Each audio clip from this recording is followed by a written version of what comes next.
Drage udeleženke in dragi udeleženci druge Akademije aktivnega državljanstva in podjetništva, veliko čast in veselje mi je, da lahko v naši sredi pozdravim tako odlične goste, kot jih imamo na tej okrogli mizi.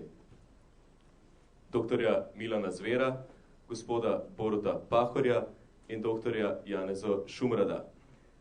Janeza Šumrada, se opravičujem, pripričan sem, da nas čaka odlična debata, tudi po zaslugi tebe, Jerne, ki boš današnji pogovor moderiral, in pa po zaslugi vseh nas in naših vprašanj. Želim vam prijeten in pa vroč pogovor. Hvala lepa. Lep pozdrav vsem skupaj, v mojem imenu. Ta okrogla miza je sklepni dogodek mreže idej. Z nami so trije ugledni gosti, ki pravzaprav ne potrebujejo posebne predstavitve. Na moji skrajni levi je dr. Milan Zver, poslanec v Evropskem parlamentu in bivši minister za šolstvo. Na moji levi je gospod Pahor, predsednik Socialdemokratske stranke in bivši predsednik vlade. Na moji desni pa dolgoletni slovenski diplomat Janez Šumrada. Današnja okrogla miza se bo nanašala na razvoj Evropske unije v prihodnosti. V bistvu ima naslov Nova Evropska unija, več Evrope oziroma več Slovenije. Vsi vemo, da je Evropska unija trenutno v globoki gospodarski, pa tudi v krizi identitete. Če pogledamo včerajšnje dogodke v glavnem mestu Španije in Barceloni, kjer je množica ljudi protestirala zoper reforme španske vlade, ki jih mora ta vlada storiti, prav zaradi zahteve Evropske unije, da uravnoteži javne bilance. To je en razlog, zakaj je Evropska unija v krizi. Podobno razmere najdemo tudi v Italiji, v Franciji, Portugalskem in na Irskem. Hkrati je pa ta gospodarska kriza soočena tudi z krizo vrednot v Evropski uniji. Evropski državljani v bistvu ne čutijo nobene povezanosti z institucijami Evropske unije. Pravzaprav tudi zato, ker Evropska unija sama po sebi ne sledi te temeljno načelu delitve oblasti, kot je poznamo iz domačih ustavnih ureditev. Vlada Evropske unije ni voljena kot v domačih pravnih redih. Vse skupaj nam sporoča, da Evropska unija sama po sebi je v neki globoki krizi in zato se postavlja vprašanje, kako naprej z Evropsko unijo in kakšne so možnosti, če Evropska unija ne bo več delovala v obliki, kot je delovala do sedaj. Ta okrogla miza bo potekala na sledeči način. Najprej bo vsak izmed gostov imel 5 minut za uvodni nagovor, potem bom pa sam postavil nekaj vprašanj. Tudi vi boste imeli možnost, da postavite nekaj vprašanj. Zato prosim, morda gospod Zver, da začnete z vašim izvajanjem. Hvala lepo za povabilo. Upam, da boste zdržali to uro pa pol, glede na to, da ste imeli naporno noč, slišim. Jaz nisem tako črnogled, kar se Evropske unije tiče, ni tako slabo, kot se zdi na prvi pogled, ali pa če berete medije, misliš, da bo vsak čas izdahnila, ampak zadeva seveda ni taka.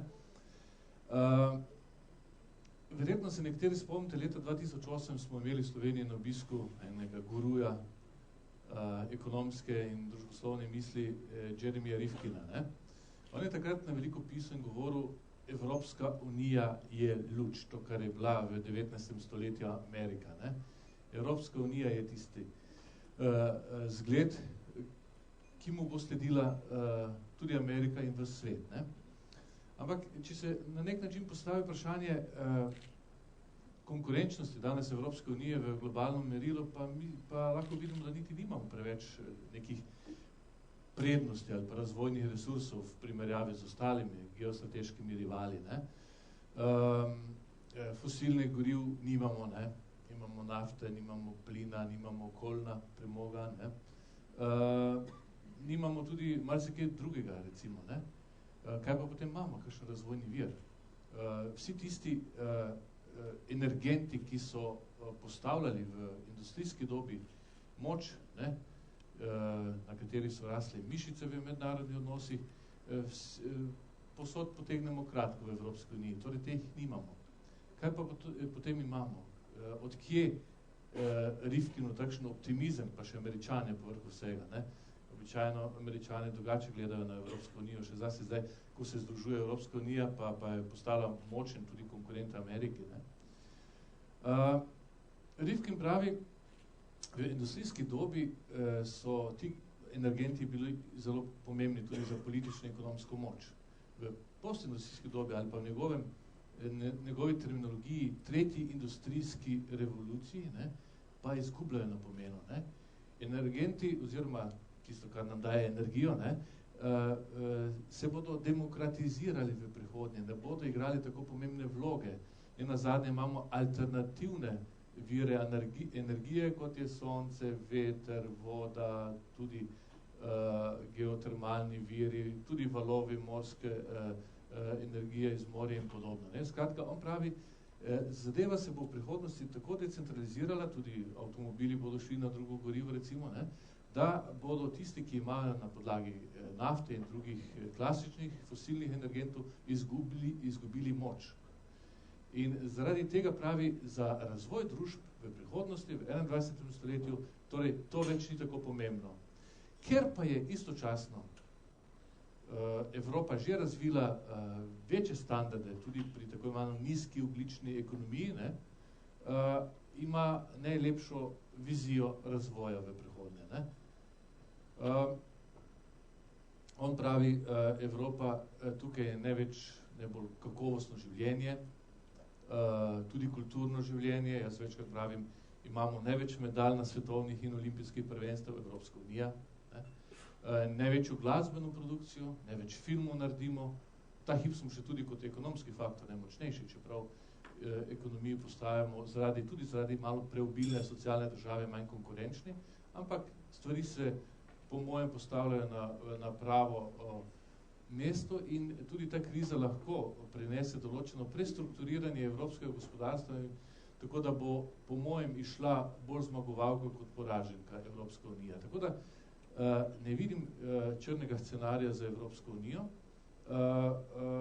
Nenazadnje je tudi kakovost življenja neka privlačna stvar. Morda bomo po nekih ekonomskih kriterijih še nekaj časa zaostali za kom, ali pa trendi ne bodo najboljši, ampak v perspektivi jaz mislim, da imamo dovolj notranje energije, recimo, da bomo dovolj privlačni za ljudi. Je pa nekaj res, kar ste omenili prej, ta hip se politična pokrajina v Evropski uniji spreminja. Če smo desetletje ali pa 2 desetletji zadnji, ne, je evropska demokracija vendarle temeljila na 2 pomembnih stebrih.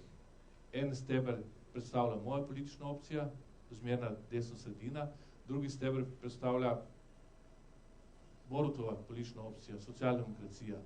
Se zdaj marsikaj spreminja. V Grčiji je bilo na prejšnjih volitvah seštevek Nea Demokratija naše stranke in pa Pasoka 75% ste pokrivali političnega prostora. Sedaj samo še 35%. In tudi na nekaterih drugih volitvah so izbruhnili skrajno desni in pa skrajno leve stranke. Bolj leve od socialdemokracije in bolj desne od naše, recimo, politične opcije, naše družine, ki jo v Evropskem parlamentu predstavlja EPP, Evropska ljudska stranka. Ne? Torej, tukaj pa so lahko spremembe velike. Ampak tudi glede tega mislim, ne? Če bo išla Evropska unija prej iz krize, bo nevarnost recimo kakšnega radikalnega prestrukturiranja političnega prostora tudi manjša. Hvala lepa za ta pozitivni pogled prihodnost Evropske unije. Zdaj pa dajem besedo gospodu Pahorju, da morda poveste še nekaj vaših misli. Ker niste bili vi edini, ki ste imeli včeraj žur, jaz tudi predlagam, da se še malo pripravim, pa bo gospod diplomat Šumrada pred mano. Gospod Šumrada.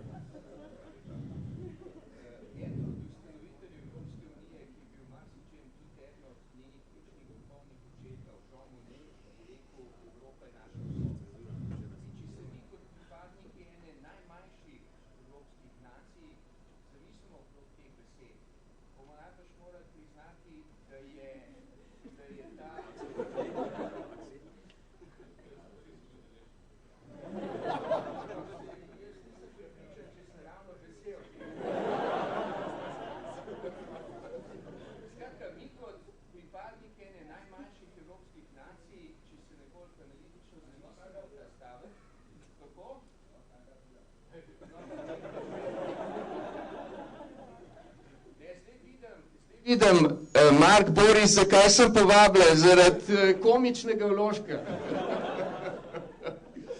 Skratka, tretjič in zadnjič. Če se zamislimo v besede Žana Moneta nekoliko analitično kot pripadnike ene najmanjših nacij, ki sestavljajo Evropsko unijo, mu bomo dali prav. Tako z geostrateškega položaja, najbrž kot ekonomskega, kulturnega, kot z vidika vrednot, najbrž mehna država na južnem robu Srednje Evrope, kakršna smo mi, nima druge alternative kot Evropska unija. Torej je treba se pravzaprav postavljati nekoliko drugače kot evroskeptiki, ki naraščajo povsod v Evropski uniji in tudi med nami, tistimi, ki se sprašujejo, ali je Evropsko unijo mogoče reformirati, ali je Evropsko unijo mogoče potegniti iz konec koncev kar dolgoletne institucionalne krize, v kateri je, ki se je šele v zadnjem obdobju pridružila večja in globlja gospodarska kriza, ali pa so alternative kje drugje. Jaz bi se postavil ob bok tistim, ki trdijo, da alternativ ni, razen v smislu, da je treba seveda Evropsko unijo globlje, tehtneje, pomembneje reformirati znotraj, tako v političnem, kot tudi v gospodarskem, institucionalnem in vseh ostalih kontekstih. Ne pozabimo še ene stvari. Jean Monnet potem proti koncu svojega življenja povedal, da bi se lotil organizacije Evropske unije nekoliko drugače, kot se jo je. On je bil eden od tistih, ki so iskali sinergije najprej med ključnimi bodočimi državami Evropske unije, Zahodno Nemčijo tedajše, torej Zvezno republiko Nemčijo v tistem manjšem okviru izpred leta 1989, državami Beneluxa, Francijo in Italijo. Najprej iskal sinergije, oziroma je ta ključna skupina ustanoviteljev iskala sinergije na gospodarskem področju, v ožjem smislu besede. Šlo je za organizacijo, ki je povezovala v prosti trg proizvodnjo jekla in premoga v tedanji, tej osrednji Evropi. Ob koncu življenja je rekel zelo jasno, začel bi s kulturo, če bi začel še enkrat. In mislim, da je tukaj, in s tem se bo to moje uvodno razmišljanje končalo, da je tukaj tudi eden velikih mankov Evropske unije. Premalo se zavedamo skupnih vrednot in skupnih, bom rekel, historičnih, kulturnih, mentalnih, tudi marsičem korenin. Premalo delamo na njihovem poglabljanju, premalo delamo tudi na njihovih sinergijah. Toliko za enkrat, hvala. Najlepša hvala, gospod Pahor.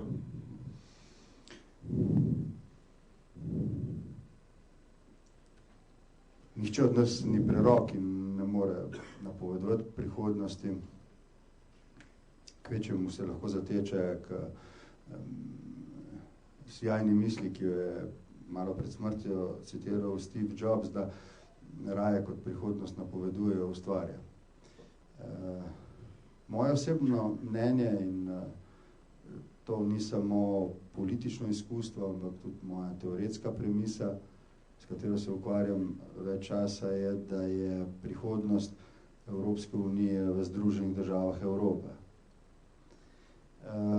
Mislim, da ravno kar potekajo trije pomembnejši procesi.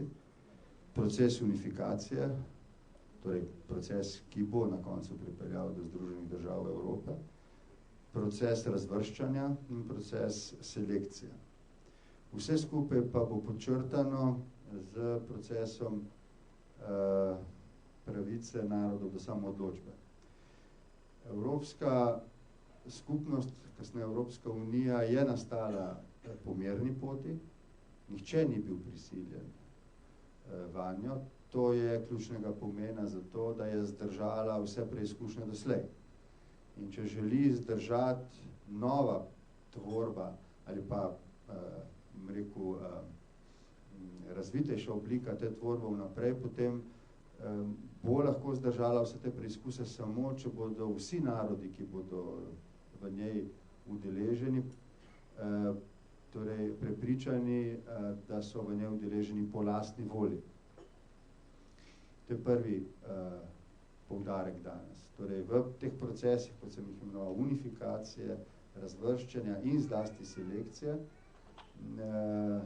je potrebno opaziti ta proces, ki nikogar ne sili, da je zunaj ali znotraj. To je pomembno za Slovence. Za Slovence zato, ker nas ne bo nihče ne silil, da iz Evropske unije izstopimo, ne da v ne ostanemo, ampak se bomo morali o tem izreči sami. In ne verjamem, da se bo to zgodilo v neki prelomni zgodovinski točki, ampak da se bo to zgodilo z nizom odločitev, ta niz odločitev pa se je že začel. In danes sem prišel v Maribor zato, ker je zelo malo nevladnih organizacij, zelo malo inštitutov ali drugih, ki posvečajo temu vprašanju pozornost, je pa kapitalne pomembnosti. Zato bi rad čestito organizatorju, da je izbral to temo. Slovenci smo zelo radi intelektualno in politično zadovoljni z razmišljanjem o svojem lastnem dvorišču, ne da bi opazili, kako pomembno vpliva na naše dogajanje okolje in kako ne samo lahko, ampak moramo mi vplivati na okolje ob nas.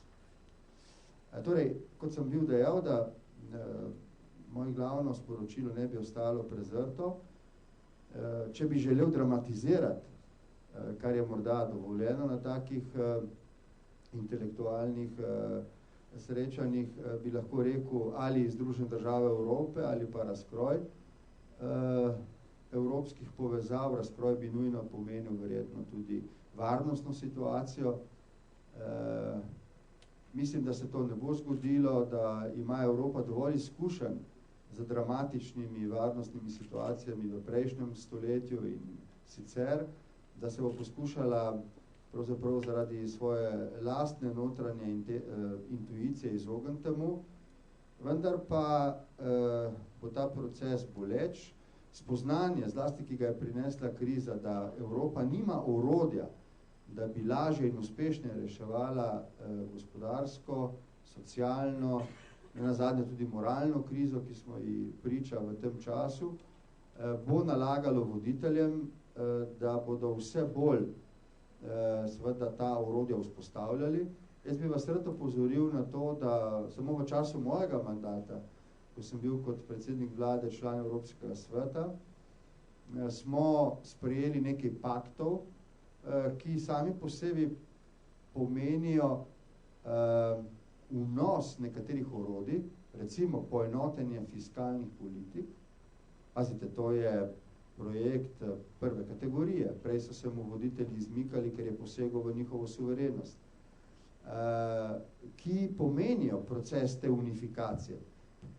Poteka proces tihe unifikacije, ki ga moramo razpoznati. Poteka tudi proces razvrščanja. So države, ki so v tem procesu unifikacije bolj in države, ki so v tem procesu manj kvalificirane.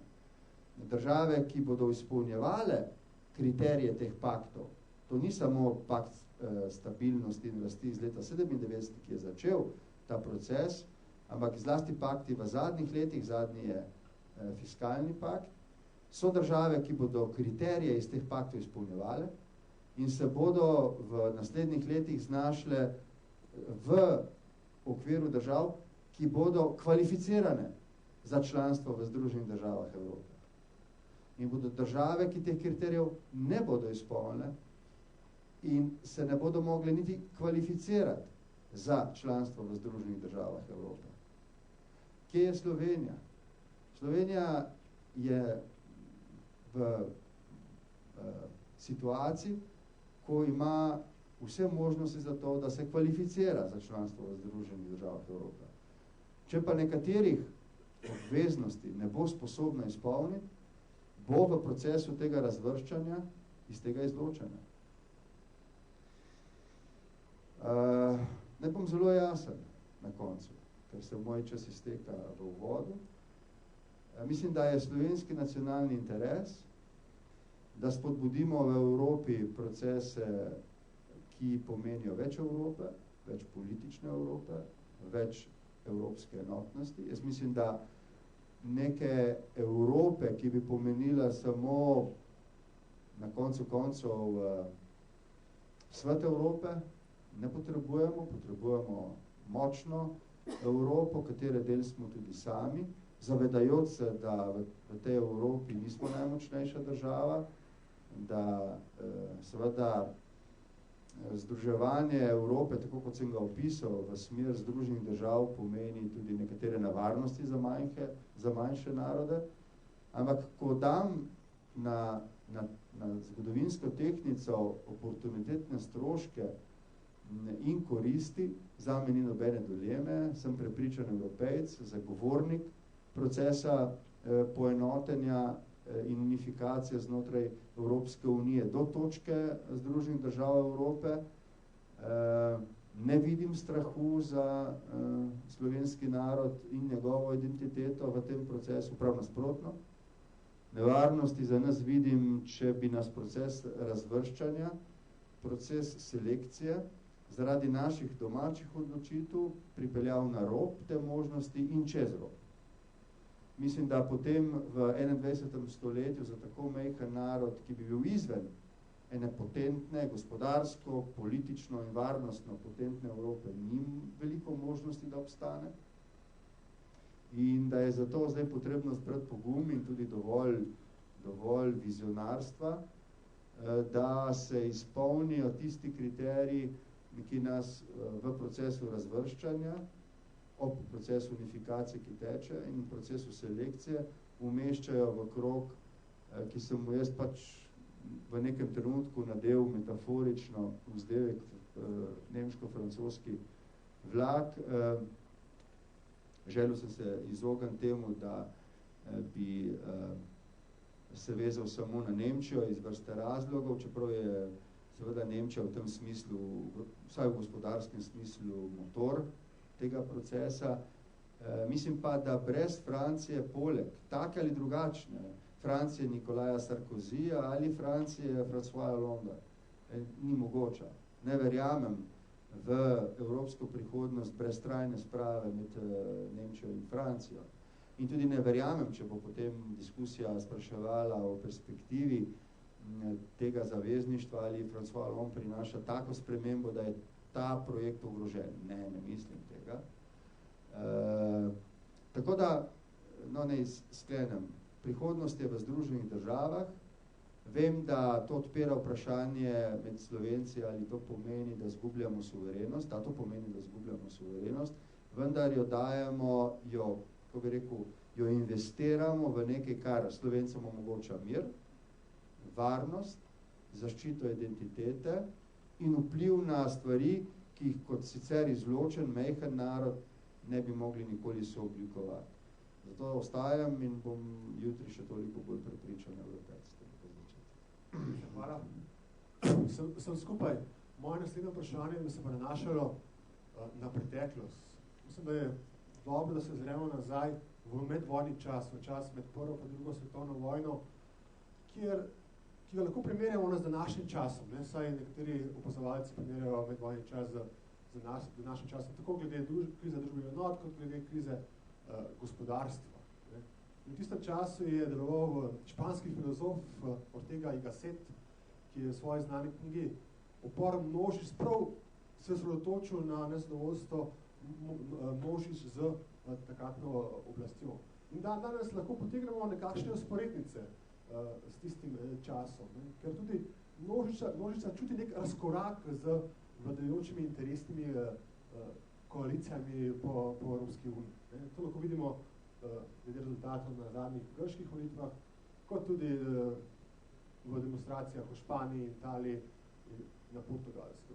A morda vi vidite kakšne sporednice oziroma nasprotja s tistim časom med prvo in drugo svetovno vojno in današnjim časom?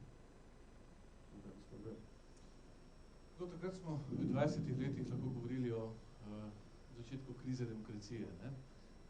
Po prvi svetovni vojni je bil taki prvi ali pa drugi večji demokratični val in posod po Evropi so spostavljali parlamente, politične stranke in tako naprej. Napaka tiste demokracije, tistega časa je bila, da so imeli posod proporcionalni sistem z nizkim pragom. V Nemčiji je bilo 250 strank, v Franciji se pride 310, ogromno političnih strank. Vsaki posebni interes je že imel svojo stranko in seveda, ko so oblikovali zakonodajno telo in kasneje vlado, je bilo to popolnoma nestabilno. Ne? Poleg tega so bili parlamenti še mladi, nezreli, niso imeli strokovnih organov, da bi sprejemali bolj strokovne odločitve. Večina je bila težišča oblasti na izvršnih veji oblasti, tako da ta demokracija ni zaživela. In v momentu so se pojavile alternative. Leve, desne, v Rusiji diktatura proletariata kot ena oblika pač monopola ene stranke komunistične. V Italiji vemo, kaj se je zgodilo, nekaj podobnega, fašizem, v Nemčiji nacizem, tam na južnem delu Evrope smo imeli katoliške korporativne avtoritarne sisteme, Salazar, pa Franco in podobne. Skratka, iskali so alternative za neučinkovito demokracijo. Ne? Danes je podobno, ne moram reči, da demokracija v krizi je pa krhka, šibka. Ne? Veliko stvari kaže na to. Pojav, ne vem, totalitarnih simbolov, tudi oblasti se dostikrat vedejo tako, da v nasprotju z pričakovanji, demokratičnim pričakovanji. Pojav recimo ekstremnih političnih, to sem že prej omenil, gibanj in pa zlasti strank. Ne vem, veliko stvari je, ki dela danes demokracijo šibko. Morda je tudi demokratična kultura preniska, ne samo pri nas, tudi v svetu. Recimo, če poznate The Economistovo rang lestvico demokracij, Slovenija je sicer še na prehodu iz stabilne demokracije v krhko, ampak nizko smo predvsem zaradi tega, ker imamo relativno nizko politično kulturo. Ta model The Economistov, ki razvršča demokracije, je najbolj popolnih, imajo čez 60 indikatorjev, ki na podlagi ocen teh indikatorjev potem razvrščajo države. Ne? Skratka, smo v nekem malem zatonu. Ne? Jaz ne mislim, da je demokracija kot kriza, kot sistem v krizi. Ne? Jaz sem prepričan, da bo išla iz krize, ampak če je taka nizka stopnja zaupanja v temeljne demokratične ustanove, potem je nekaj narobe. Prej smo govorili, je potrebno demokratizirati oziroma uvajati večjo evropsko dimenzijo pri državljanih Evropske unije, ne? Tudi pri mladih. Praktično je ta program Evrope 2020, to je program razvoja Evrope v tem desetletju, ima kar dve pobudi, namenjena predvsem mladim, da bi se ta evropska dimenzija in identiteta pri njih malo nekoliko ojačala. Ne? To je zelo pomembna stvar. Ampak vendar mislim, da na poti v Združene države Evrope nismo, oziroma jaz se ne zavzemam za to, tudi ne zavzemam se za to, da bi imeli pretirano unifikacijo. Ne? Zlasti na področju kulture. Evropa temelji na raznolikosti, različnosti, mi rečemo večkrat, to je tudi naše bogatstvo in prednost pred ameriškim talilnim piskom. Ne? Kjer je res, ko so se te kulture nekoliko zmešale, smo dobili neko novo kvaliteto, to je amerikanizem v različnih pojmih in razsežnosti. Evropa ne bo čist taka kot je Amerika. Ne? Prej bi pasal pojem, ali pa bolj bi bil Združeni narodi Evrope, recimo, ali kaj takega, kjer bi že v imenu samem poudarili različnost entitet, ki so združene v Evropski uniji. Ampak to še ne pomeni, da smo proti integracijam. Ne? Proti integracijam, six-pack, ta paket svežen za uravnoteženo proračunsko politiko, evropski semester, ki pomeni res, da pridejo evropski inšpektori že v času nastajanja proračunskih dokumentov pogledati državo članico, ali temeljijo na realnih osnovah ali ne, ali na kakšnih fiktivnih in podobno. To je res postopna izguba suverenosti. Ampak ne nazadnje imamo skupne evropske politike, ki pomenijo izgubo suverenosti, ne? Ampak na teh mehkih področjih, ne? Pa seveda ne sme biti govora o unifikaciji. Ne? Še posebej ne na področju kulture in pa jezika samega. Evropska unija je slovenski jezik božji žegn. Slovenski jezik se v okviru Evropske unije razvija, dobiva nove pojme, postaja bogatejši izraznejši, ne? Predvsem zaradi tega, ker smo prišli v Evropsko unijo in ker je postal pač eden od uradnih jezikov. Torej, dobivamo tudi nazaj veliko od Evropske unije v tem kulturnem smislu. Ne? Hvala Bogu, da je tako. Hvala lepa. Gospod Šumrada. Nadaljnje utrjevanje Evropske unije nikakor ne pomeni konca njenih narodov, njenih nacionalnih identitet. Prej obratno. Treba je vedeti, da v globalizirajočem se svetu postajajo krhki, mehni, ranljivi, tudi največji med evropskimi narodi. Nemci, Francozi, Britanci. Vsi so podvrženi istim kriterijem globalizacije in istim nevarnostim globalizacije kot najmanjši narodi v Evropski uniji. Zato je nadaljnje institucionalno povezovanje, utrjevanje Evrope v smeri torej neke politične unije, možno najbrž samo ob ohranjanju nacij oziroma ob vzpostavljanju enega jasnega ravnotežja med Evropo kot skupnostjo vseh in med nacionalnimi identitetami in mehanizmi, ki te nacionalne identitete zagotavljajo na drugi strani.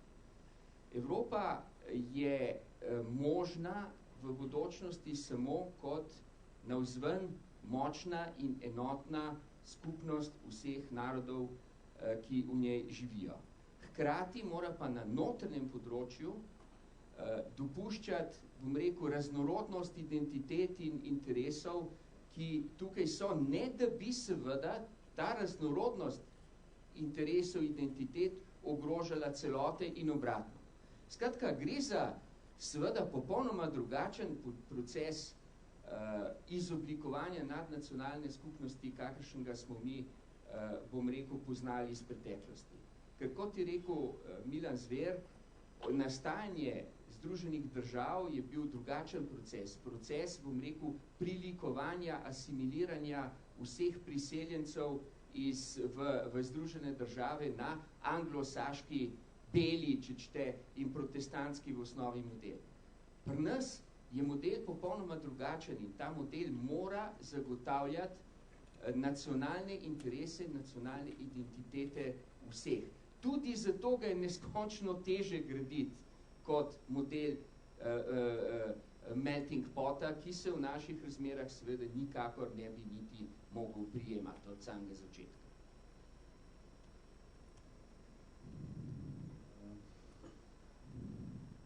Čas teče in Evropske uniji ne pušča prav veliko manevrskega prostora za premislek o tem, kako naj, kako bi rekel, razblini strah narodov pred tem, da pomenijo Združene države Evrope nek klasični melting pot, poznan iz druge strani Atlantika. Ne vem, če se kdo ali pa morda celo večina od vas strinja z menoj, ampak opazujte procese odziva Evropske unije na krizo in videli boste, kakšen pospešek so dobili procesi unifikacije, ne da bi se tega Evropejci pravzaprav sploh zavedali.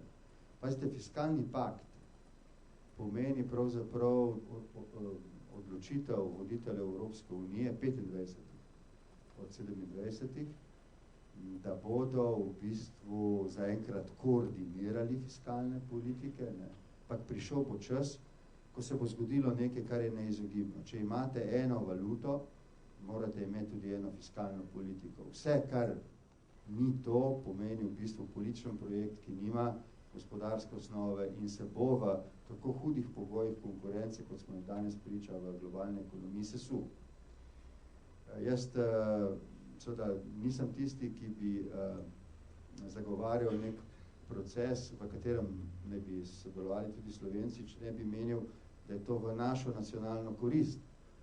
Jasno je, da bo projekt Združenih držav Evrope v marsičem drugačen od tega izkustva, ki ga poznamo zunaj strani Atlantika, že zaradi geneze. Ampak, prosim, ne imejmo iluzij, da imamo na razpolago časa, kolikor si ga želimo. Ni res. Ta čas teče in če se v nekaj razumnem času Evropejci ne bomo znali odločiti, bo pač čas povozil to možnost in potem sem pa povedal, kaj je alternativa. Ne? Mir ni samoumeven na starem kontinentu in dejstvo, da prvič ne, po Westfalskem miru, recimo, če ga jemljamo kot neko prelomnico v razumevanju recimo srednjeveške in sodobne mednarodne skupnosti, nikoli od takrat naprej Evropa ni živela toliko časa v miru, kot živi zdaj. No to ne pomeni, da je to trajno in da je samoumevno. Če se na eni točki Evropejci ne bomo znali prilagoditi izzivom časa, nas morda lahko, jaz si tega ne želim, ne za voljo mene, ne za voljo mojih otrok, ne za voljo naše skupnosti, nas lahko doleti tudi, bom rekel, ta usoda. Jaz te ne napovedujem, ne mislim. Ne samo zato, ker si težko predstavljam, kako bi to izgledalo, ampak tudi zato, ker dejansko verjamem, da bo Evropska unija našla načine, kako se bo izvlekla iz te situacije. Imel sem priložnost prvič sodelovati na Evropskem svetu kot predsednik vlade koncem leta 2008, ko je že zelo dišalo po gospodarski krizi in potem imel priložnost sodelovati na Evropskih svetih, recimo leta 2011 je bilo 13, nota bene, 13krat so se voditelji Evropske unije sešli na sestanki, da bi reševali in regulirali krizo. Zato vem, da se bodo našli načini, kako se bo pospešeno sedaj vodil ta proces politične unifikacije, če želite, Evropske unije. Tisto, kar nas sme pomerjati, je, da nas nihče ne bo silil vanjo. Moram pa reči, da to dejstvo, da nas nihče ne bo silil vanjo, ne sme Slovencem predstavljati potuhe, da ne bi opravili nekaterih zelo težkih nalog, če jih ne bomo, pa tudi ne bomo kvalificirani, da bi v tej uniji sploh ostali. Paste, zrelost nekega naroda, v tem primeru, v našem primeru slovenskega, se bo v teh letih, prav v teh letih, ki so prelomne, pokazala v tem, da bomo imeli to sposobnost presoje. Ne? Jaz mislim, da smo kos tej nalogi, se bo pa potrebno izviti iz nekaterih primežov in potem bi rad še se navezal to, kar je rekel Milan na začetku in se strinjam.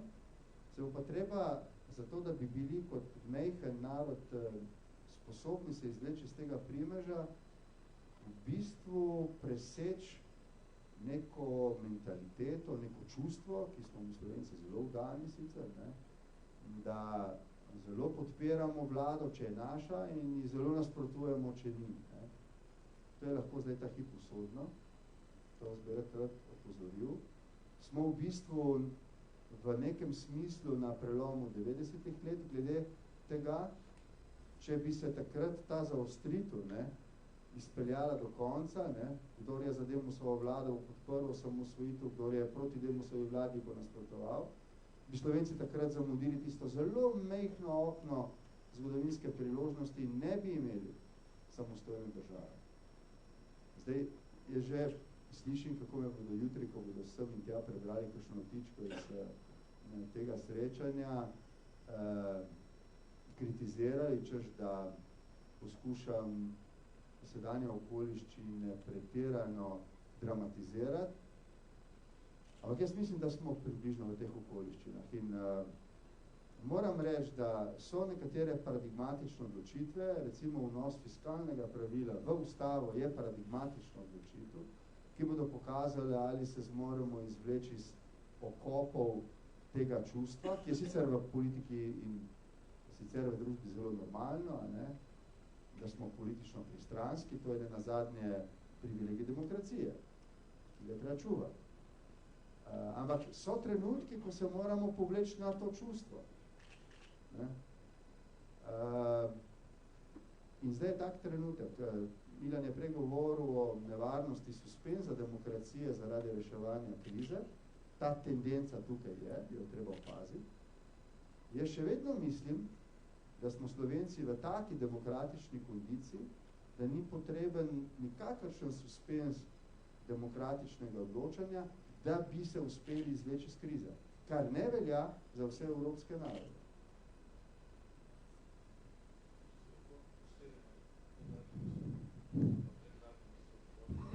Pahorja, da imamo težave narediti en dogovor politični. Skoraj prej najdemo socialni dialog ali pa dogovor politični, prej škoda. Zdaj v teh časih bi morali strniti vrste. Ampak, da ne boste več žalostni, bom povedal en vic na to temo.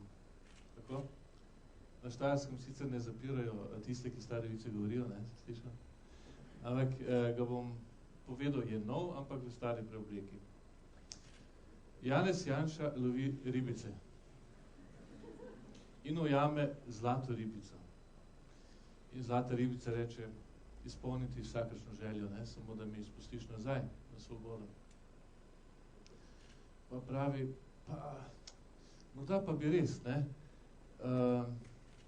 Falcona bom prodali, Zadrijo je, ves je tako, nikoli ne veš. Bruselj moram vsak teden hoditi. Ribico, zlato ribico. Bruselj je treba non-stop hoditi, a bi mi lahko naredila en most, viadukt do Brusla.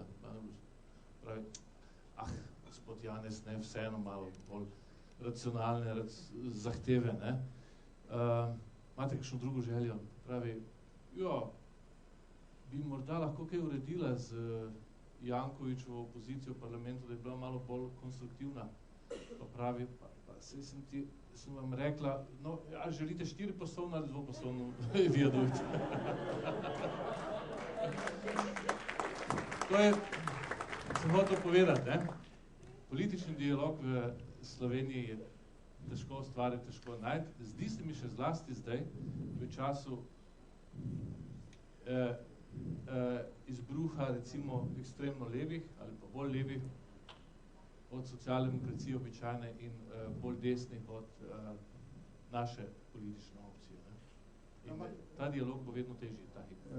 Mi imamo ta hipen instrument, ki se kaže kot res izjemno pomemben instrument preseganja običajnih političnih delitev. To je koordinacija predsednikov parlamentarnih strank. Ta je začel delovati v Vili Podrožnik ob izteku mojega mandata, se je zelo okrepil v času, ko je mandat prevzel kolega Janša in za prihodnji teden je znova sklican. Hočem reči, da neko orodje političnega dialoga in iskanja, preseganja nekaterih delitev, ki bi lahko ogrozile velike projekte, je. Dejstvo pa je, da to je bilo moje izkustvo v času, ko sem vodil vlado. V Slovencih je nekaj tega, da se radi zatekamo k neodločanju ali pa, da smo proti spremembam, dokler nismo res trdno prepričani, da nobene druge alternative. Ne? A veste? Jaz res trdno verjamem, da bi lahko v prejšnjih letih izpeljali nekaj reform, ki bi lahko po mehkejši poti pripeljale do izhoda iz krize, ampak ne samo del politike, ne? Velik del javnosti je bil prepričan, da nam pravzaprav tega ni treba, ker obstoji vendarle še neka možnost, da se temu celo izognemo. Tisto, kar ima danes vlada kolega Janše kot velik privilegij, je vendarle večinsko spoznanje javnosti, da smo sredi krize in da pravzaprav odlašanje z reformami pomeni samo njihovo zaostrovanje. Ne? Tako da jaz mislim, da smo vendarle na nek način na dobri poti. Ne? In da vas ne preseneti ta moj, kako bi rekel, premislek. Sem relativno optimist, da se bo Slovenija znala izvleči iz primeža te krize iz vrste razlogov. Najprej imate tukaj spoznanje, da smo v krizi, ki ni bilo povzročeno z eno ali drugo slovensko vlado, ampak smo v krizi, ki je bilo povzročeno z veliko širšimi vzvodi globalne ekonomije. In da zato neko prerekanje o tem, kdo je bolj kriv, pravzaprav ne prinaša nobenih velikih koristi. Drugič, videli smo, da smo se poskušali nekaterim reformam izvleči in to je pripeljalo samo do tega, da bodo zdaj iste reforme nekoliko trše. To so spoznali tudi socialni partneri, tukaj mislim zlasti na sindikate. Pazite, dogovor med vlado in sindikati prejšnji teden je nek zgodovinski znak. V mojem času takih dogovorov ni bilo mogoče doseči. Prvič zato, ker so sindikati vedno imeli v žepu grožnjo z referendumom, in drugič zaradi tega, ker so imeli precejšno potuho v delu politike.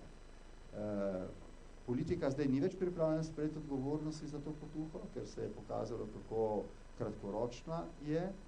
Sindikati se zavedajo, da sicer lahko vržejo atomsko bombo z referendumom, ampak potem smo žrtve vsi, tisti, ki so jo vrgli in tistim, ki je bila vržena. Tako da, tukaj se odpira neko okno, a smo šli preveč v dnevno politiko? Ne, ok. Se bom končal. Tukaj se odpira neko okno nekega sodelovanja, ki bo praktično in pragmatično in mislim, da bo pripeljalo do nekaterih pametnih rešitev.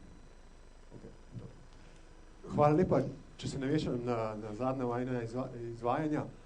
Morda v slovenskem prostoru se pojavlja občutek, da obstajata dve Slovenije, razumem, več Slovenij. Ne? Enako se občutek poraja v Evropski uniji, da obstaja več evropskih elit, ki drugače dojemajo Evropsko unijo. Ne? In tukaj bi se rad izval. A mislite, da je dovolj, da je za povezovanje Evrope dovolj, da se države članice Evropske unije povezujejo samo na temelju unifikacije davčnih politik? A ne bi mogli bolj globje v neko etično, pravno poglobljeno plat in iskati tiste vrednote, ki so skupne vsem evropskih skupnosti? A ne mislite, da morda, če bo to unifikacija Združene države Evrope pač dosežena, a ne mislite, da bo to morda, da ne more obstajati brez temeljev na teh etičnih vrednotah, ki povezujejo evropske družbe? Čeprav ste to postavili kot vprašanje, ste sam sugeriral odgovor in jaz se z njim strinjam. Jaz bi rad samo spomnil tukaj navzoče pa našo polmilijardno skupnost, da smo mi Evropska unija, ki ima Lizbonsko pogodbo, ki jo zdaj utemeljuje kot unijo, ne da bi imeli skupno himno, ne da bi imeli skupno zastavo, kar je pravzaprav znak, da je na neki točki odločanja Evropski ustavi, ki jo je pripravljal Valéry Giscard d'Estaing skupaj z svojo, kako se je že imenovalo, zbor za, kako se je imenovalo, skratka, da je pripravila takrat ustavo, morda je Valéry Giscard d'Estaing naredil nek korak, tisti ponedeljek, ki je bil korak predaleč glede imena tega dokumenta in Evropejci so se kar ustrašili, da bo zdaj Bruselj postal njihovo glavno mesto, čeprav to ni bilo namirno. Ampak ta strah je bil, pazite, tako velik, da ne samo mehne, ampak tudi velike države niso želeli slišati o tem, da bi bila politična unija tako močna, da bi njihovim nacionalnim državam vzela, kako bi rekel, njihovo originarno moč. To je bilo opozorilo, da ne bo lahko pri procesih unifikacije Evropske unije. Lizbonska pogodba je potem toliko zakrpala ta manjko za padcem Evropske ustave, da mi gremo lahko naprej. In zdaj rešujemo vse te odsotnosti orodij za reševanje krize za pakti. Jaz mislim, da bo na neki točki prišlo preprosto do pobude o tem, da pride do nove vseobsežne pogodbe. Kdaj se bo to zgodilo, pa res ne bi znal niti ugibati. Ko bo Evropa dobila tudi svojo himno, ko bo dobila svojo zastavo, ko bo dobila svojega predsednika, ko bo torej dobila voljenega, ko bo torej dobila nekaj znakov o tem, da je dejansko politična zveza. Morda bo še nekaj časa do takrat potrebnega, ker jaz pa vidite, prav kot zagovornik Evropske unije nisem med tistimi, ki bi silili ta proces, da bi šel prehitro, da se ne bi zlomil. Ker me je Evropska ustava opozorila, da je strah pred tem, da bi Bruselj prevladal nad Ljubljano, nad Parizem, nad Londonom, nad Rimom, pa tako velik, da očitno Evropejci še nismo dozoreli, da bi za to glasovali. Samo kriza, ki smo ji priča, nas pa opozarja, da pravzaprav velike možnosti izbir pa nimamo. Ali bomo želeli premagati krizo in zmagovati kot Evropejci, ali pa bomo spet samo Slovenci, Francozi, Italijani in Nemci in se bomo veliko teže znašli v teh pogojih globalne ekonomije. Hvala lepa, morda. Spem jaz samo eno misel dodati. Vi se kot pravnik seveda zelo jasno zavedate, da je temelj vsakršne človeške skupnosti skupno pravo. In tukaj imamo eno veliko objektivno, bom rekel, kategorijo, ki se reče obstoj evropskega prava in to na vseh področjih človeškega bivanja in delovanja. Ne glede na to, ali je Evropska unija takšna, kakršna je danes, sprejela Evropsko ustavo ali samo žal skrčeno, rezimirano varianto, kjer je bila, iz katere je popolnoma odsotna vsakršna simbolika nadnacionalne skupnosti, je dejstvo, da ta nadnacionalna skupnost ima počasi nenehno vsak dan se oblikujoče skupno pravo, ki postaja seveda in je postalo konkreten faktor v našem vsakdanjem življenju. Če omenim samo, bom rekel, nadsodnost evropskega prava nad nacionalnimi pravi, potem vemo, da gre za realno kategorijo. Jaz se tega sam toliko malo bolj zavedam, ker sem imel v svoji karieri relativno veliko za početi tudi z Evropskim sodiščem. In vem, ne samo torej sodišče za človekove pravice, ampak tudi Evropska sodišča v Luksemburgu odločajo o našem bivanju na podlagi istega prava, ki velja torej v celotni Evropski uniji. In to je kategorija, na kateri je mogoče graditi. Tisti, ki ste med vami pravniki, mi boste dali prav. Torej, če ti kakšna evropska inštitucija ščiti tvoje individualne pravice vizavi tvoje države, to pomeni, da je že tudi država ali pa država. Absolutno. Dejstvo je, da imamo prestolnico, pa je nimamo formalno, imamo himno, pa je nimamo formalno, imamo predsednika, pa nimamo takega, kot bi morali biti zaradi pomanjkanja demokracije v Evropski uniji, ampak latentno dejansko nastaja. Ampak tisto, kar bi jaz želel, je, da ne nastaja prehitro na račun nekih drugačnih pričakovanj ljudi, da se ne zgodi zgodba Beograda, včasih. Bolj, ko je hotel centralizirati in unificirati Jugoslavijo, bolj je razpadala po šivih. Tega se ne smemo privoščiti, zato moramo to integracijo, ki je nujna, več Evrope nujno potrebujemo, peljati zelo z občutkom, bi temu rekli, ne pa na silo, ali pa predvsem pa ne bi smeli povoziti določene drugačne interese in poglede na Evropsko unijo. Ravno zdaj, ko je ne več evroskeptikov, tudi z leve in z desne, moramo še tem bolj paziti, da argumentirano tiste, ki dejansko nam Evropa kaj pomeni, razložimo, kaj Evropa pomeni dejansko za bivanje, recimo enega takega malega naroda, kot smo Slovenci. To je treba paziti. Jaz večkrat tudi rečem, vsak človek ima več identitet, osebno, lokalno, nacionalno, evropsko, globalno in tako naprej. To se nujno ne izključuje.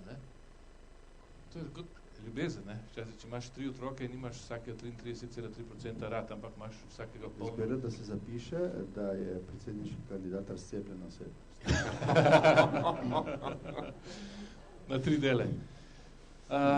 To je to, Torej, lahko smo dobri Slovenci, se istovetimo s svojim etnijo, svojim narodom, istočasno tudi dobri Evropejci. Se ne izključujete ti dve stvari. To sem hotel poudariti. Je pa, kot je dr. Šumrada že prej ugotovil, ko je citiral Moneja, začel bi pri kulturi, seveda ne bi začel pri kulturi, ampak vendar je hotel poudariti, kako pomembna vezivo med evropskimi državljani je ravno kultura ali pa skupne podlage kulturne. Pa imamo skupno, ne vem, tudi judovsko tradicijo, pa krščansko tradicijo, starogrško filozofijo, pa srednjeveške gibanja, skupna od razsvetljenstva in naprej, začetek nove dobe v Evropski uniji. To so duhovne podlage, ki so nam ustvarjali približno podobne, primerljive, kompatibilne vzorce vrednot danes. Zadnjič sem poslušal vašega predsednika Šulca, ki je govoril kot naš predsednik Buzek, ko je prevzel mesto predsednika. Evropa je skupnost vrednot. Šulcove besede. Besede, ki smo jih uporabljali več ali manj mi desno sredinsko usmerjeni politiki.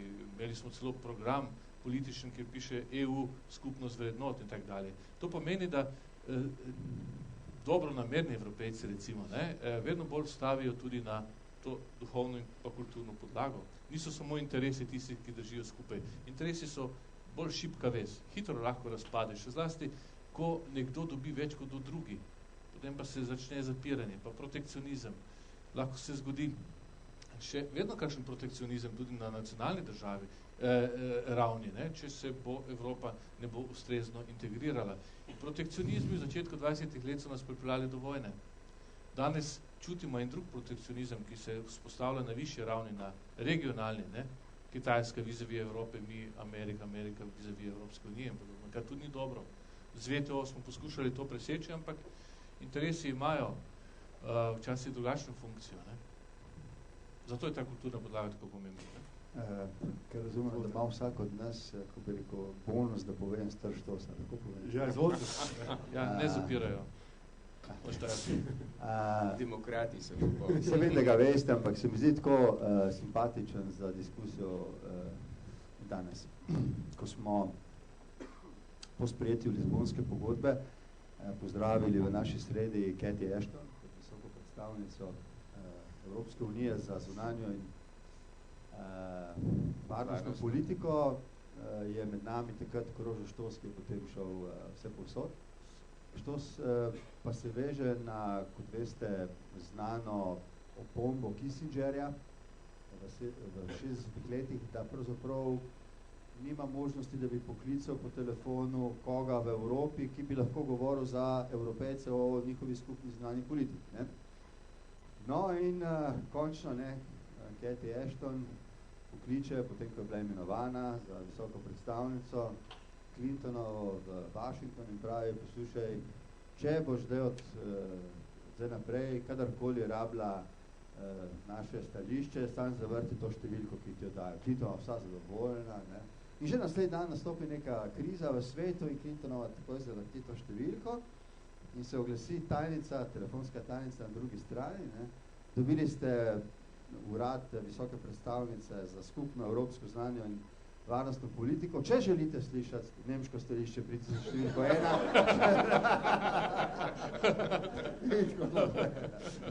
Okay. To je moj bonus. No, jaz bom povedal popolnoma mlad Štos, ne star.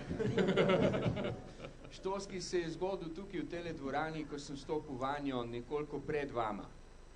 Tedaj sta tukaj za to mizo sedela s svojim moderatorjem veleposlanika Brazilije in Indije v Sloveniji.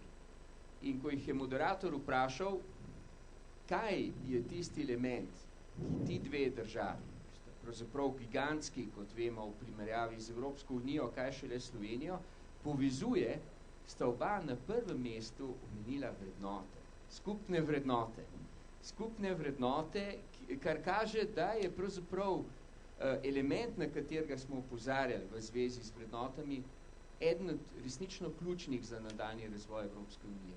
Torej, ne samo gospodarsko sodelovanje, ne samo institucionalna rast, recimo je že kakor ji želimo, unifikacija, tesnejše povezovanje, karkoli, ampak tudi sistematično zavarovanje in nadgrajevanje skupnih vrednot. Od, recimo, parlamentarne demokracije naprej, da jih ne naštevam, se jih vsi dobro poznamo, se jih pa včasih premalo v praktično življenje zavedamo. Najlepša hvala za te duhovite intermece. Morda še zadnje vprašanje, predam besedo občinstvu, ker je danes občinstvo bolj ali manj iz mlajše generacije, ki postavlja vprašanje, ki se naša na to tematiko. Vsi vemo, da se Slovenija, Evropska unija kot celota sooča z akutnim problemom bega možganov, brain drain. Kako se lahko neka majhna državica kot Slovenija sooči s tem problemom? Kako lahko neki mlajši ustvarjalni generaciji ponudi dovolj možnosti za ustvarjanje v Sloveniji? Enako vprašanje tudi za Evropsko unijo. Kako lahko Evropska unija tekmuje z drugimi državami, s Kitajsko, z Indijo na področju znanosti in raziskovanja, da ne bodo vsi najbolj sposobni Slovenci šli v Slovenije najboljši Evropejci pa iz Evrope. Kako lahko Evropa zdrži to konkurenčno prednost, ki jo v tem trenutku še ima? Da, gospod Zver. To je ključno vprašanje. Ne? Jaz sem bil poročevalec za mladi in mobilnost in smo se veliko s tem vprašanjem tudi ukvarjali. In glavno je bilo to tudi vprašanje vseh novinarjev iz vzhodne Evrope, ali nam nove možnosti mobilnosti mladih ne prinašajo slabo za nove članice, zato ker mladi odhajajo na zahod in potem kar tam ostanejo, ne? Na študije ali pa na izmenjavo ali na delo in podobno. Ampak vendarle odgovor je ne preveč perspektiven za te ustvariti ustrezne pogoje, da se bodo mladi vrnili, ne? Ampak to pa ni enostavno. Vendar mislim, da kar se Slovenije tiče, Slovenija bi lahko pobrala tudi sadove te mobilnosti, ne? Bega možganov, tudi mi potrebujemo mlade, tako kot Evropska unija nasploh, obstaja starela družba, v Evropi se že dolgo dogajajo, da fakultete iščejo mlade, sposobne, celo srednje šolce in jih štipendirajo in usposabljajo v Evropske uniji za željo, da ostanejo tukaj. Zlasti Nemci so zelo agilni. Pred leti smo poskušali celo na Mariborski univerzi skupino Kitajcev in Indijcev in drugih pripeljati sem za plačljiv študij, ne? Pa je potem nastala afera zaradi tega, ne? Da smo nekako švercali Kitajce. Ne? To je bil taki tipičen refleks zlasti Ljubljanske ekonomske univerze, to moram povedati, da se zbala rivalitete, ampak vendarle, ne? Cilj je, da mladi ne ostanejo doma, da grejo čim več po svetu, zlasti v okviru Evropske unije, študirati na izmenjavo in seveda se vrnejo, ne samo bogati, da več vejo, ampak tudi prinesejo določene druge spoznanja in vrline in karkoli že. Pomembno je, da mladi gredo ven in raziskave kažejo, da tisti, ki so se odeležili enega od načinov programov mobilnosti, da so tudi bolj konkurenčni in se lažje integrirajo v družbo. Tako da to je rešitev. Tako da bega možganov sam po sebi se niti ne bojim. Morda je to večji problem za vzhodno Evropo ali pa za tisti manj razviti del sveta. Mislim pa, da bo Evropa uspela ta proces dobro pridemo izkoristiti, če zlasti zato, ker nam manjka mladine. Ne? Kljub temu, pa da slišimo, da ko je kriza najbolj prizadela mlade, celo nezaposljivi so in v Evropi je ta hip več milijonov delovnih mest po poročilu Montija, ki so prazne, zato ker evropska produkcija univerz ne zapolnjuje oziroma ne ustvarja ustrezne profile. To pa je drug velik problem. Eden najbolj takih navdihujočih trenutkov, ki so bili sicer redki v pisarni predsednika vlade v času, ko smo opravljali te dolžnosti, bil sestanek z mladimi Slovenci, ki so uspeli na tujih trgih, zlasti v Združenih državah. Mi smo pripravljali obisk v Kaliforniji, kjer smo se želeli poleg srečanj z med drugim tudi Stevom Jobsom, ki se ga preomenil, je bilo to dogovoreno, in študenti na Stanfordu srečati z uspešnimi poslovneži iz Slovenije in tistimi, ki so bili v Silicijevi dolini zainteresirani za Slovenijo. Mladi ljudje, ki so prišli k meni, so bili polni zamisli, idej. Naše srečanje pa se je zaključilo z mislijo, da ni poanta v tem, da gremo Slovenci gledati Silicijevo dolino v Ameriko, ampak bi bila poanta v tem, da naredimo Silicijevo dolino Evropske unije v Sloveniji. Pa ste, ta ideja sva nora in ne, če bi jo začel danes prodajati kot neko politično zamisel, bi me vsi obsodili, da sem še večje Tesla, kot so sprva mislili. Ampak paste, to ni moja ideja, ne, da se takoj popravi. Ne. Žal nisem njen avtor. Ne. Avtor te zamisli so bili ti mladi ljudje. Ne. Ste rekli, zakaj ne razmišljamo ambiciozno? Zakaj v Sloveniji ne bi vzpostavili pogojev, da bi mladi ljudje, ne, ki imajo to garažno filozofijo v glavi, ne, imajo fenomenalno zamisel, ampak 2 evra v žepu, ne, malo financerjev, ki bili pripravljeni videti njihovo ambicijo kot poslovno uspešnost, ampak vendarle, kaj ne bi videli svojega prostora v Sloveniji. Jaz še vedno mislim, da je to stvar, o kateri treba intenzivno razmišljati. Ne? Videl pa sem, ne s tem zaključim, da ko smo začeli z nekaterimi razmišljati o tem, kaj bi bilo potrebno na pravno-formalnih drugih ravneh narediti, da bi to dosegli, da smo naleteli na silovit odpor tistih, ki imajo monopole v Sloveniji. Ma kje pa? Kaj njih zanima, razumete, Silicijeva dolina v Evropski uniji? To bi ogrožalo njihove monopole in so bili pripravljeni zastaviti vso svojo politično in gospodarsko moč, da mi sploh ne bi razmišljali več o tem. Ampak o tem je treba razmišljati. To je prava pot. Mislim, da je to tudi ključen jedro odgovora, zakaj Slovenija v tem trenutku ni privlačna, recimo tudi za viške delovne sile, ki se sicer vrtijo na evropskem trgu, ker je premalo konkurenčna, ker je premalo vpeta v realnem življenju v tisto, kar so evropski standardi na teh področjih, in ker je bilo doslej narejenega dosti premalo, da bi se Slovenija pač notranje institucionalno modernizirala. To pa je velikanski izziv za vse nas in zlasti za mlade aktivne državljane. Hvala lepa predvsem. Mislim, se lahko vsi strinjamo, da so pogoji za razvoj Slovenije neka pluralna družba, strpnost, odprtost in konkurenca. Zdaj pa predajam besedo vam občinstvu in vas prosil, da se predstavite z imenom in priimkom in postavite vaše vprašanje. Pa kar pogumno. Izvolite. Mitja Bregant, zanima me pa sledeče. V Evropi imamo kar nekaj projektov, ki forsirajo tole neko skupno platformo, ne, in eno od teh je na primer tudi Stork, ki je zdaj že v verziji 2.0, ne, to je za e-identifikacije, ne, ki bi omogočil pač, da bi se nekdo lahko identificiral v eni državi in bi to e-potrdilo veljalo širom Evrope. In mene pa zanima, ker se pač v teh vodah gibljem z razvojem aplikacij na teh področjih in recimo naletimo ravno v Sloveniji potem, ki bi si mislil, da mora prva pristopiti k tem panevropskim projektom, da se lahko integrira in ravno mi imamo zakonodajo, ki nam to onemogoča, ki je nas tu postavila 10-20 let nazaj, ne.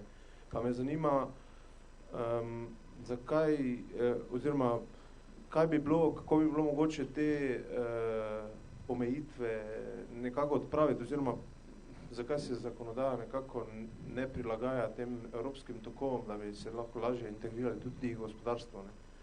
Gospodarstvo. Hvala lepa. Hvala lepa. Morda še kakšno vprašanje?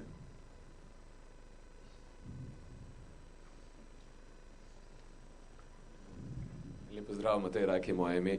V bistvu sem razmišljal o neki podobni zadevi, ti si malo bolj konkretno vprašal, ampak dejansko me zanima, kakšno je vaše mnenje o tem, kdaj in kako bomo lahko dovolj moči, energije in na kakšen način zbrali, mogoče mi mladi aktivni državljani, da bomo lahko te centre moči in monopole in tako naprej dejansko zrušili. In na kakšen način? A je to lahko gverila ali bomo morali dejansko priti na vrh pa razsud zadeva?